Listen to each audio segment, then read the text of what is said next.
아직까지 별다른 이변 없이 엽기들을 잘 상대하고 있습니다. 근데 문제가 있습니다. 생존자 구조로 순조로운데 문제는 아무래도 사람들이 늘어가니 식량이 턱없이 부족합니다. 무리야 어떻게든 조달할 수 있다지만 당장 식량 문제를 해결해야 할 것 같습니다. 대원의 보고에 최대희는 고민했다. 구조한 사람들 중에서 일부를 부대에 편성하고 무기 수급 역시 어느 정도 가능해졌다지만 식량 문제가 발목을 잡고 있었다. 사람들은 많아지고 관리자는 적다 보니 이런 문제가 생기는 것이다. 식량을 먼저 찾아야겠어. 구조 활동은 일시적으로 중단한다. 부대는 둘로 나눈다. 수색팀 그리고 확보팀. 수색팀은 이빨 부대 정예로 뽑아서 식량 수색을 최우선으로 한다. 나머지 부대원들을 확보팀. 확보팀은 일반인들 중 지원자를 받아서 부족한 자리를 보충한다. 부대원들은 관리자, 일반인들은 노동자로 쓰란 말이다. 수색팀이 식량 있는 곳을 찾으면 확보팀이 투입해서 거점으로 옮겨온다. 대형마트건 창고건 가정집이건 못 갈 곳은 없으니 충분히 가능하다. 구조활동은 식량 비축분이 충분해지면 재개할 것이다. 물론 엽기 척살은 마찬가지로 계속 진행한다. 대화는 고개를 끄덕였다.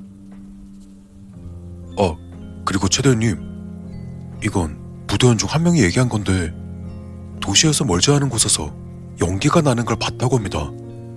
산불 같은 건 아니고 신호가 떴다고 하길래 저희가 밤에 높은 곳에서 확인해 보니까 그쪽에 불빛이 있었습니다. 의도적으로 신호를 보내고 있었다면 구조 신호일 가능성도 있었지만 반대로 안전지역에서 생존자를 불러들이기 위한 방안일 수도 있다. 엽기에게 불은 들키기 쉬운데 그 불을 신호로 사용한다면 후자일 가능성이 높아 보였다. 안전지역엔 충분한 식량이 있을 것이고 그를 거점으로 한다면 좀 더 수월하게 엽기를 잡을 수 있을 것이다. 최대희는 확인할 필요가 있다고 판단했다. 수색팀 꾸려서 준비해. 내가 직접 확인한다. 해 떨어지기 전에 출발하자고.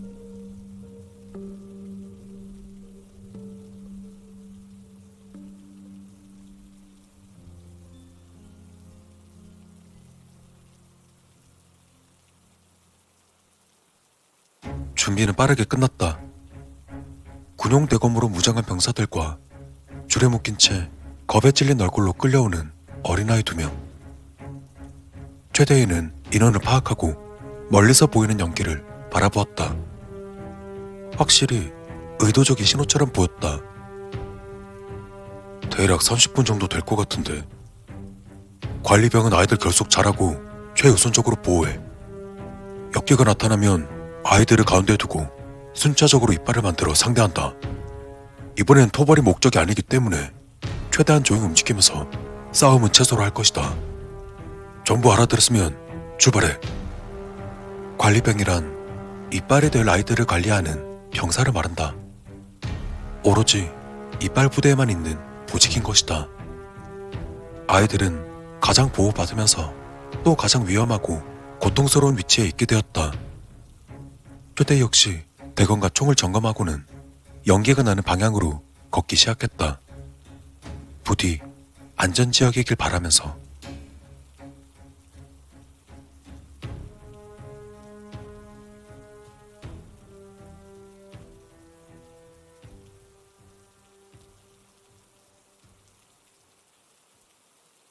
자동차 구해놨어. 이젠 무서울 것도 없으니까 빠르게 움직여야지. 짐은 최대한 많이 실어. 식량을 우선적으로 챙기고 준비되는 대로 바로 출발할 거니까 얼른 서둘러.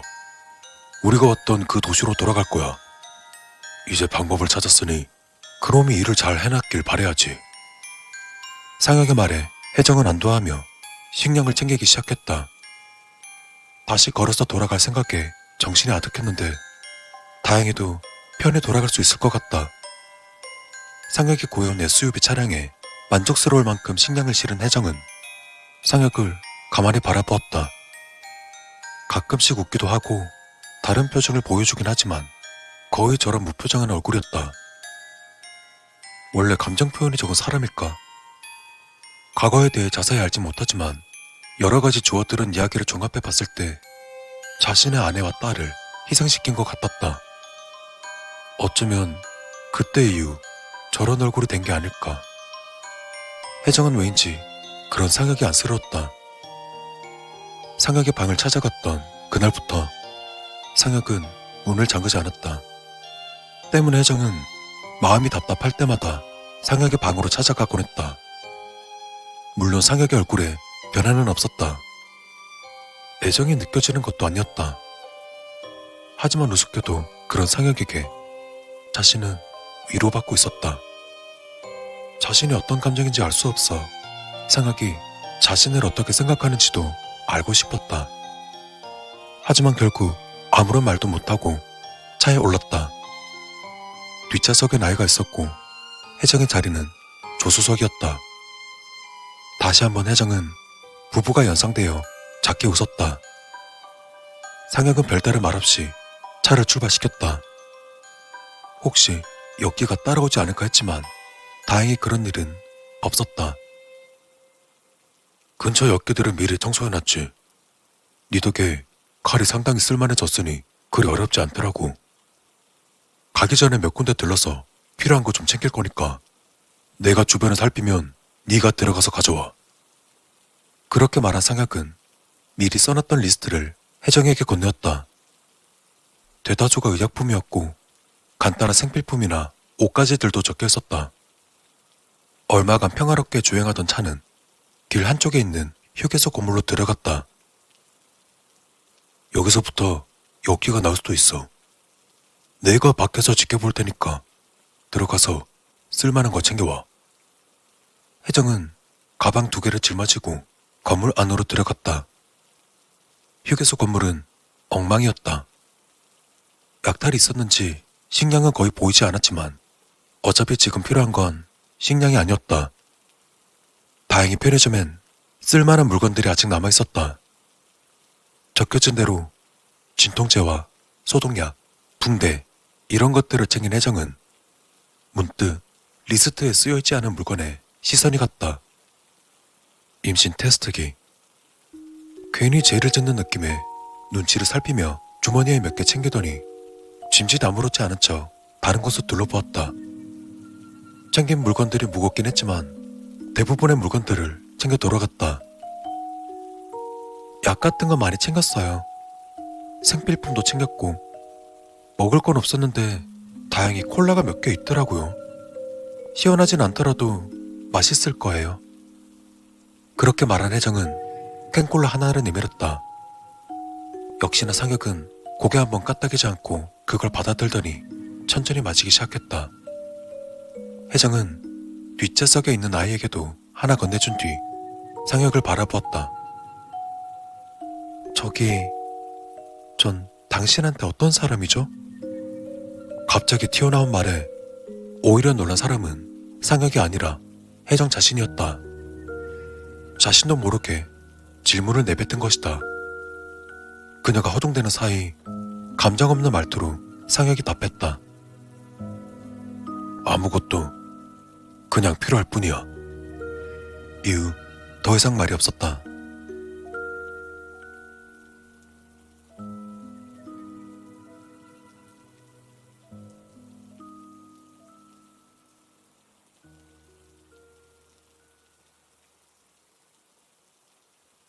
아, 참. 그러고 보니 말이야. 전장님이 엽기들 중에서도 특출난 녀석이 있다고 하던데 그건 무슨 이야기인가? 엽기라면 그냥 다 비슷한 줄 알았네만. 진칸에 걸터 앉아 칼을 만지고 있던 진혁은 고개를 들고 대답했다. 저도 실제로 보거나 그러진 않았는데요. 그놈들도 그들만의 급이 있어요. 기록된 건 별로 없고 저도 아저씨한테 들은 거라 얼마나 정확한지는 알 수 없는데 엽기가 오래 살거나 사람을 계속 뜯어붙여서 커지다 보면 그때는 두억신이가 된대요. 그것들은 덩치도 엄청 크고 힘도 셀 뿐더러 어느 정도 자아가 생겨서 쥐는까지 있다고 하더라고요. 중요한 건 그 두억신이라는 괴물이 엽기 우두머리 역할을 한다는 거죠. 그냥 더 세고 똑똑한 우두머리 엽기가 두억신이라고 생각하시면 될 거예요. 뭐 그런 놈들은 가급적 피해야죠. 가만히 듣고 있던 진아가 말했다. 아, 저희 할머니가 그런 얘기를 해주신 적이 있었는데 그 괴물들도 영혼이 있대요. 뭐 힘들긴 하겠지만 조금만 노력하면 그 영혼의 눈을 빌려서 과거의 기억을 읽거나 목소리를 들을 수 있대요. 그때는 설마 싶었는데 자아가 있고 지능이 있다면 영혼이 있는 것도 가능하겠네요. 황 반장은 잘 모르겠다는 듯 어깨를 으쓱거렸다. 난 잘 모르겠네만 좀 더 독한 놈이 있다고 생각하면 되겠구먼. 그보다 일단 그때 거기로 돌아가고 있네만 그것만 되겠나? 네, 어차피 뭔가 방법이 있는 것도 아니고 거기서부터 시작해야죠. 그때 급하게 도망치느라 깜빡한 물건을 찾을지도 모르고. 그때 황 반장은 막 생각났다는 듯 말했다. 아, 그래. 내 장비들도 버렸었지. 쓸만한 게 참 많았는데 찾을 수 있으면 참 좋겠구만. 그렇게 그들의 이야기를 나누고 있을 때 진아가 하늘을 가리키며 말했다. 어? 저기 좀 봐봐요. 저쪽에 저거 연기 아니에요? 왜 연기가 나지? 그 말에 그들은 진아가 가리킨 것을 보았다. 아직 거리가 있었지만 확실히 인위적인 듯한 연기가 보였다. 아무래도 뭔가 있어 보이는구만. 마침 방향이 같은데 저기 먼저 가보는 게 어떤가? 진혁이 역시 같은 생각이었다. 네, 그게 좋겠네요. 생존자가 신호를 보내는 것 같으니까 먼저 가보는 게 맞겠네요. 그렇게 진혁의 일행들은 연기가 나는 곳을 목표로 이동한다.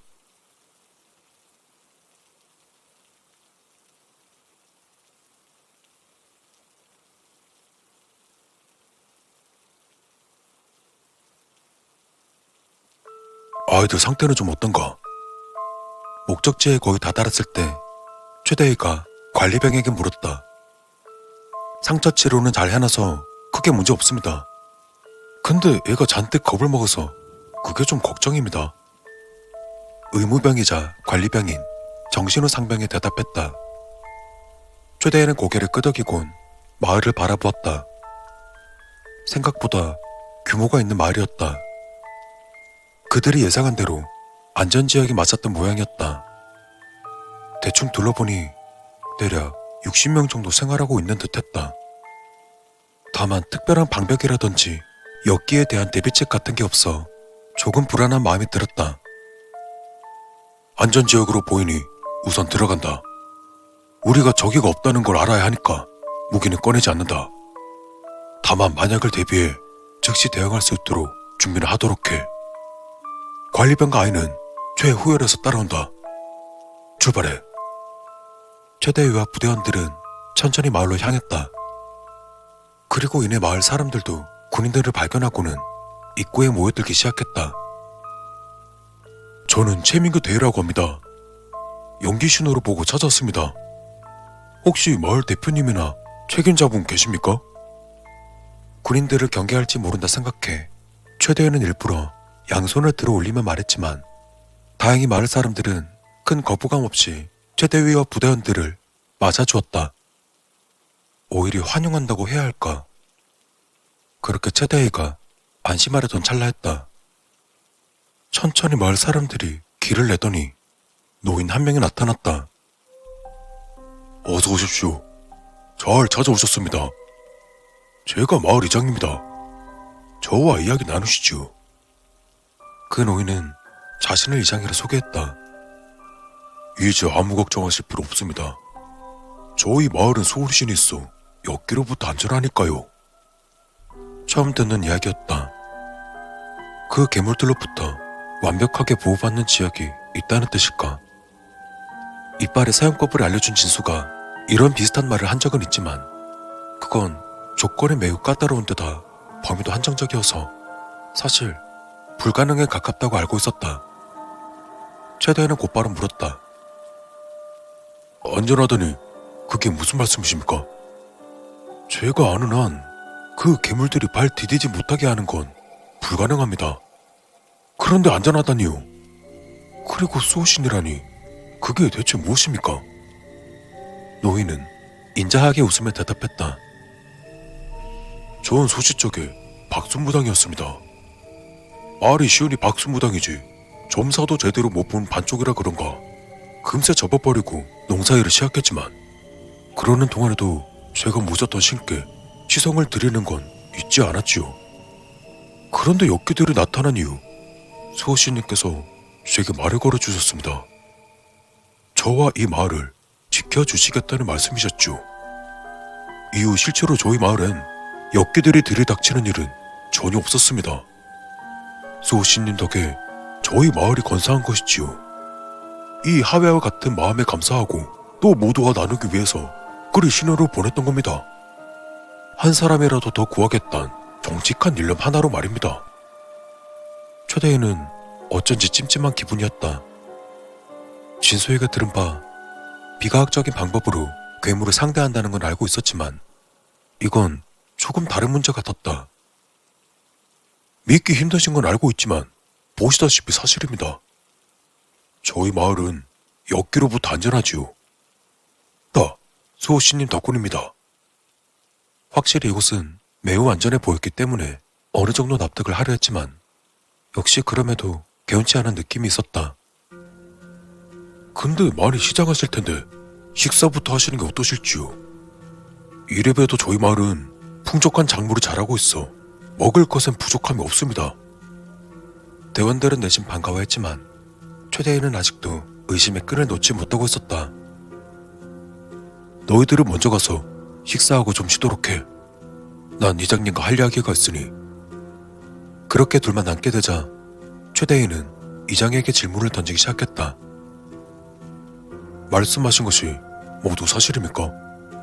제 말이 굉장히 무례하다는 건 잘 알고 있지만 솔직히 납득하기 어렵습니다. 수호신이 안전하게 지켜준다니 아무래도 이상합니다. 뭔가 숨기는 게 있으신 것 아닙니까? 그럴 리가 있겠습니까? 제 말에 거짓은 없습니다. 수호신님이 엽기로부터 마을을 지켜주고 있고 한 사람이라도 더 모시기 위해서 신호를 보내고 있죠. 그보다 저야말로 무례한 질문을 할 수밖에 없겠군요. 보아하니 그저 도망쳐온 것처럼 보이지도 않고 뭔가 목적이 있으신 것 같은데 그게 무엇입니까? 그리고 또 한 가지, 어떻게 지금까지 엽기들로부터 살아남으신 겁니까? 최대희는 고민했다. 여기서 자신의 카드를 열어 보이는 게 과연 똑똑한 짓일까? 사실 이 마을에 이빨 부대가 주둔한다면 상호 협력하여 굉장한 효과를 낼 수 있을 것이다. 식량이 풍부하고 안전한 이곳을 거점 삼아 아주 안정적으로 엽기들을 사냥할 수 있는 것이다. 결국 최대희는 적어도 자신의 목적은 이야기해주기로 했다. 제가 이곳에 온 목적은 두 가지입니다. 한 가지는 식량을 확보하기 위해서, 그리고 두 번째는 엽기 사냥의 거점을 마련하기 위해서. 저에겐 엽기를 죽일 수 있는 방법이 있습니다. 그러니 협조를 요청드리고 싶습니다. 최대희의 말에 노인은 조금 놀란 표정이 되었다. 자신의 목적을 말한 건 딱히 무리도 아니라고 생각했다. 하지만 노인이 놀란 이유는 전혀 생각지도 못한 것이었다. 엽기 사냥, 그건 곤란하죠. 방금 곤란이라고 하셨습니까? 다시금 노인이 확실히 말했다. 네, 곤란해요. 그래서는 안 되지요. 저희 마을의 수호신이자 제가 모시는 두억신이님께서 그걸 원하지 않으십니다.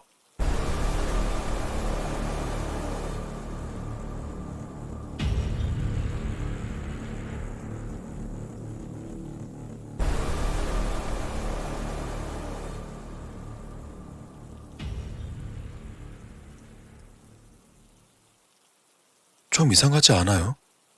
저렇게 사람이 많은데 어떻게 엽기로부터 안전하지? 먼발치에서 마을을 내려다보던 진아가 말했다. 내 생각도 그래. 방벽을 둘러서 숨기기라도 해야 되는데 저기는 숨기기는커녕 나 여기 있어 이러고들 있으니 저 정도면 적어도 육개때가 몇 번씩 들이닥쳤을 텐데. 진혁이 있던 거주지 마을 역시 상당히 외진 곳에 위치해 있고 방벽이나 위장 등을 통해 엿개들의 눈을 피하고 있었다. 예전의 진아지처럼 보호받고 있는 게 아닌가? 황만장의 질문엔 진아가 대답했다. 그랬다면 제가 조금이라도 느꼈을 거예요. 근데 그런 기운은 전혀 없어요. 게다가 저 정도 마을을 통째로 보호할 방법도 없어요. 그보다 뭔가 이질적인 느낌이 있는 것 같은데 뭔지 잘 모르겠어요. 진혁은 고민했다. 아무래도 그냥 넘어가기엔 미심쩍은 부분이 적지 않았다. 어차피 곧 해가 떨어질 테니까 더 이동하지 않는 게 좋을 것 같아요. 그렇다고 지금 저 마을로 들어가는 건 내키지 않는데. 오늘은 근처에서 야영하고 저긴 내일 밝을 때 내려가 보죠. 그렇게 결정한 진혁 일행은 야영을 준비했다. 야영 준비라 봐야 전동차 옆으로 침낭 3개를 깔아놓는 정도가 다였다. 불은 쓸 수 없으니 식사는 간편했다. 밀가루로 만든 딱딱한 빵과 말린 과일, 진아가 민호 기모에게 얻어온 삶은 계란 몇 개. 한창 젊은 나이에 이리 고생해서 두 사람 참 안 되었구만. 자네도 그렇고 진아도 그렇고. 황만장이 말했다. 왜요? 이것도 맛있는데 경치도 좋고요. 저희 할머니께서 그랬어요. 어디서 뭘 먹는지가 중요한 게 아니라 어떤 사람과 있는 게 중요하다고. 우리 듬직한 반장님도 계시고 옆에는 잘생긴 신랑감도 있는데 얼마나 좋아요. 고마운 말이었기에 진혁은 더욱더 그런 진아가 안쓰러웠다. 당연히 진혁 역시 진아에게 좋은 것만 보게 하고 좋은 것만 먹여주고 싶었다. 걱정되긴 했지만 마을에서 잘 지낼 거라 생각했는데 어쩌다 보니 같이 돌아다니게 된 것이다. 진혁의 표정이 좋지 않은 걸 봤는지 진아가 진혁의 팔을 붙잡았다. 미안하고 또 고마운 마음에 그는 진아의 손을 잡아주었다.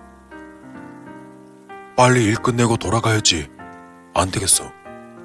얼른 신호방 차려주던가 해야지. 이건 뭐 내 얼굴이 다 빨개지는구만. 황반장의 농담에 그렇게 다들 기분 좋게 식사를 마쳤다.